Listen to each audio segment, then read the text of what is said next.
పైకి నవ్వుతూ ఉండే వాళ్ళలో చాలా బాధ ఉంటుంది.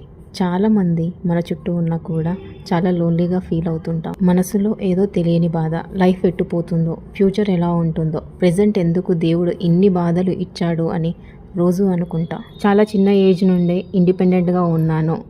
పార్ట్ టైం జాబ్ చేస్తూ చదువుకునేదాన్ని. అలాగే నా ఇంటర్ అండ్ డిగ్రీ అయితే కంప్లీట్ చేశాను. నాకు నచ్చిన ప్రొఫెషన్లో నేను జాబ్ అయితే చేస్తున్నాను. బట్ అది చూడడానికి మా ఫాదర్ అయితే లేడు. తను ఉంటే డెఫినెట్గా చాలా హ్యాపీ అండ్ ప్రౌడ్గా ఫీల్ అయ్యేవాడు. తను పోయాక ప్రాబ్లమ్స్ ఎక్కువయ్యాయి, రెస్పాన్సిబిలిటీస్ ఎక్కువయ్యాయి. ప్రెజెంట్ హ్యాపీగా ఉన్నాము, బట్ తను ఉన్నప్పుడు ఉన్నంత హ్యాపీ అయితే ఇప్పుడు లేదు.